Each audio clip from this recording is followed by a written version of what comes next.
Godspeed to the city street. Began to feel the fire. সুপ্রভাত বন্ধুরা, কেমন আছো তোমরা সবাই? আশা করছি সবাই ভালো আছো, সুস্থ আছো। আর আমার চ্যানেল আইশালো ব্লগসে তোমাদের আরও একবার স্বাগত জানাই। এখন বেজে গেছে সকাল 5:30 আর উঠেছে সেই 5টায়। তারপরে নিচে এসে টুকিটাকি কাজকর্ম সেরে নিয়েছি। আর দেখো উঠোনটাও সুন্দর করে ঝাড় দিয়ে নিয়েছি। আর এর আগের দিন আমি আর আমার শাশুড়ি মা উঠোনটা ভালো করে পরিষ্কার করেছিলাম। অনেক ঘাস পাতা জমে গিয়েছিল। আসলে ওয়েদার ভালো থাকলে খুব তাড়াতাড়ি মা লক্ষ্মীর আগমন ঘটবে, মানে আমাদের বাড়িতে ধান আসবে, সেই জন্য উঠোনটা সুন্দর করে পরিষ্কার করা হয়েছে। আর চলে এসেছি এখন বাড়ির মধ্যে। সকাল থেকেই সূর্যটা লাল হয়ে উঠেছে, মনে হচ্ছে প্রচণ্ড রোদ হবে। গতকালও প্রচণ্ড রোদ আর গরম ছিল, তো আজও সেরকমই হবে বলে মনে হচ্ছে। তাই জন্য সকাল সকালে কাজে হাত দিয়েছি।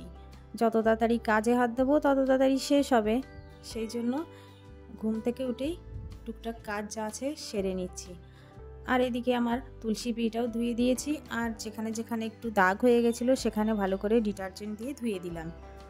আর এই দেখো চলে এসেছি আমার উনুনের জ্বালানির ঘরটায়। তো এটা লেপার আগে আমি আমাদের বাগান থেকে একটু গোবর নিয়ে আসলাম। আসলে গোবর দিয়ে মাটি দিয়ে মিশিয়ে লেপলে পারে লেপাটা অনেকক্ষণ থাকে আর দেখতেও ভালো লাগে। আর শুধু মাটি দিয়ে লেপলে ধুলো ধুলো হয়ে যায়। রান্নাঘরে যেহেতু অনেকক্ষণ চলাফেরা করতে হয়, তো পায়ে পায়ে ধুলো উঠে যায়, তাই জন্য বাগান থেকে একটু গোবরও নিয়ে এসেছিলাম। তো তাই দিয়েই লেপে দিলাম, দেখতেও দেখো ভালো লাগে। আর আজ সকাল থেকেই কিন্তু ভীষণ গরম পড়েছে। তো সকালবেলার বাসি কাজকর্ম শেষ করে আমি একেবারে হালকা করে একটু স্নান করে আসলাম।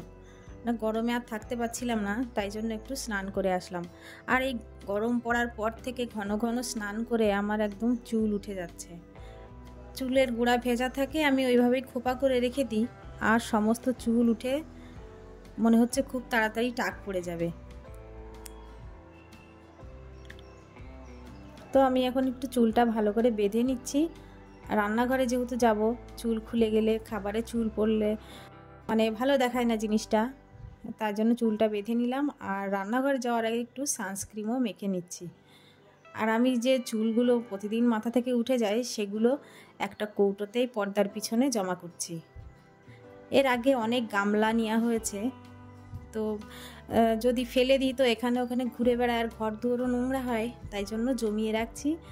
অনেক কটা হয়ে গেলে একটা গামলা বা অন্য কিছু সংসারের কাজের জিনিস নিয়ে নেব। আজকে সকালবেলায় যখন ঘুম থেকে উঠি তখন দুটো ঘরের বিছানাই ভালো করে ঝেড়ে আবার পেতে রেখেছি। তো এখন আর বিছানা গুছানোর কোনো টেনশন নেই। সকালবেলায় ঘুম থেকে উঠলে এক সুবিধা, সমস্ত কাজ ঠিকঠাক টাইমে হয়ে যায় আর কাজ নিয়ে কোনো চিন্তাও থাকে না। তো আমি সকালবেলায় আজকে বিছানার চাদরটা যখন ঘুম থেকে উঠি তখনই ভালো করে ঝেড়ে আবার ঠিকঠাকভাবে পেতে রেখেছি। তো ওই কাজটা এখন আর আমার নেই। তো এখন গ্রিলগুলো ভালো করে ঝেড়ে নিচ্ছি, পরে যদি সময় পাই তো মুছবো, না হয় না মুছলেও চলবে। ধুলোবালি যা ছিল সমস্তটা ঝেড়ে ফেলে দিলাম। আর আজকে আমি ধুলোটা বাইরে নেব না, কারণ সকালবেলায় ভেজা শাড়ি মেলেছি বাইরে, এই ধুলোটা বাইরে নিয়ে গেলে সমস্ত ধুলো উড়ে উড়ে শাড়ির মধ্যে চলে যাবে। তাই জন্য আমি এখন এখান থেকে ধুলোটা তুলে ডাস্টবিনে বাইরে ফেলে দেব।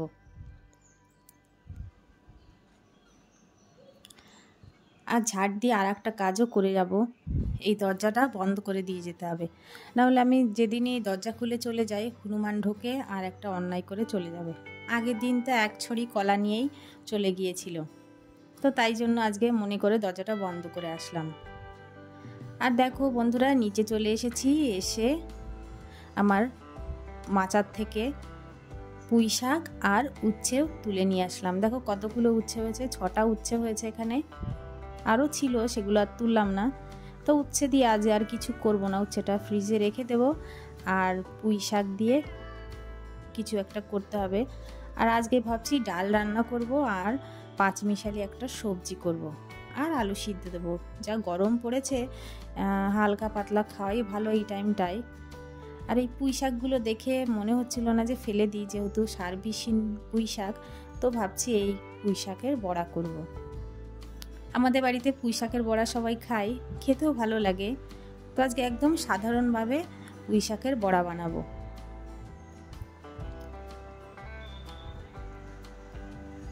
আমি শাক সবজি সমস্তটা বানিয়ে নিয়ে চলে এসেছি রান্নাঘরে।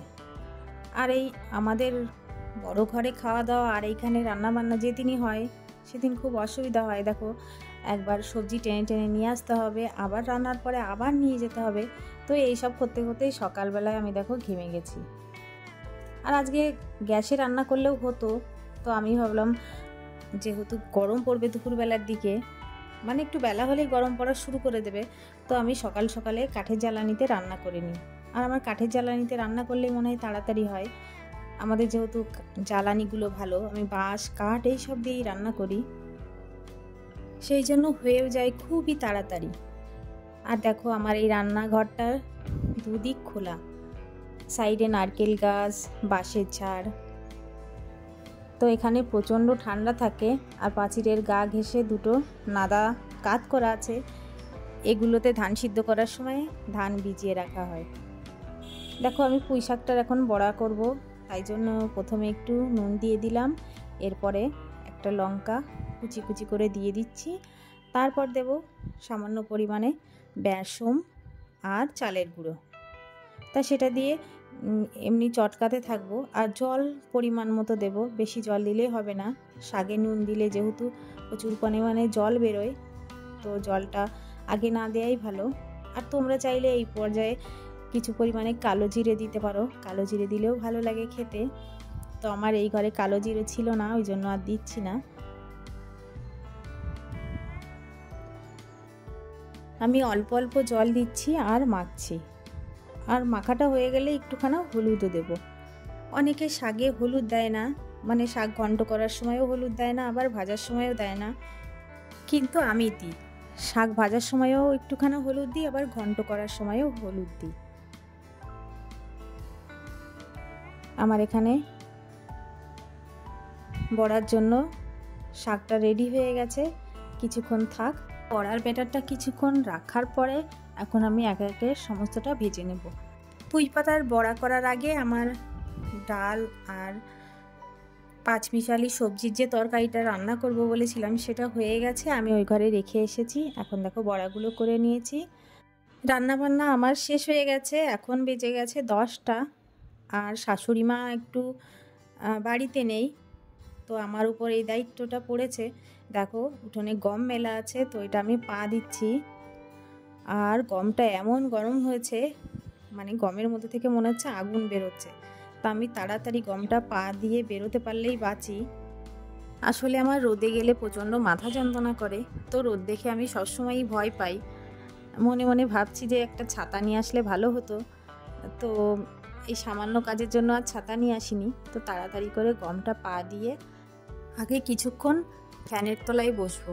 আর আমার সকালবেলা রান্না খাওয়া দাওয়া মাজা ঘষার কাজ যেহেতু হয়ে গেছে, তো এখন একটু রেস্ট নেওয়াই যায়। তো বন্ধুরা, একটুখানা ফ্যানের নিচে রেস্ট নিয়েছিলাম, তারপর চলে এসেছি ওপরে। আর উপরে এসে আমার তো প্রচণ্ড গরম লাগছে, মানে উপরের ঘরে থাকাই যাচ্ছে না।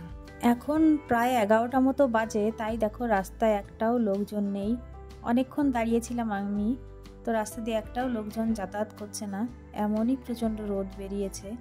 আর আমার গাছপালাগুলো দেখো একদম রোদের তাপে নেতিয়ে গেছে।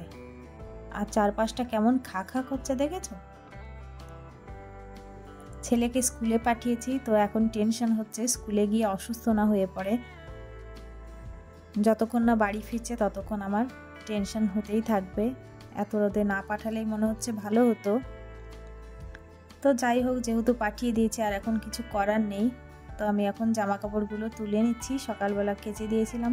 দেখো সমস্তটাই শুকিয়ে গেছে, এখন এগুলো এখান থেকেই ভাঁজ ভাঁজ করে নিয়ে যাব। আর শুধু ঘরে গিয়ে যার যার জায়গায় সেই জিনিসটা শুধু রেখে দেব।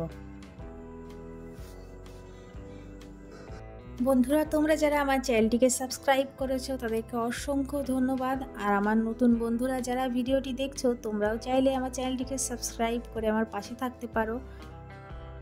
তো আমি দেখো টেবিলটাও মুছে নিলাম, আর একটা জলের ড্রাম এখানে রেখে দিলাম। এটা আজকে ঠিকঠাক করে লাগিয়ে রাখবো, 1 বছর আগে তুলে রেখেছিলাম। আর এটা গত বছরই ওর বাবা গিফটে পেয়েছিল, এতদিন তোলা ছিল। তো আজকে আমি ভালো করে পরিষ্কার করে আবার রেখে দিচ্ছি, পরে ভালো করে লাগিয়ে দেব। আর সামান্য কাজ বাকি আছে, সেই সমস্ত করে তারপর চলে যাব নিচে। তো ভাবছি একটু যেহেতু সময় আছে, তো গ্রিলটা জানালাটা ভালো করে মুছে রেখে যাই। আগের দিন মোছা হয়েছিল না, তো আমি এখন এইটা মুছে ঘরটা মুছবো, তারপরে চলে যাব নিচে। তো বন্ধুরা, ভিডিওটি আজ এইখানেই শেষ করছি। সবাই সুস্থ থেকো, ভালো থেকো। আর আজকের মতো এই পর্যন্তই। টাটা।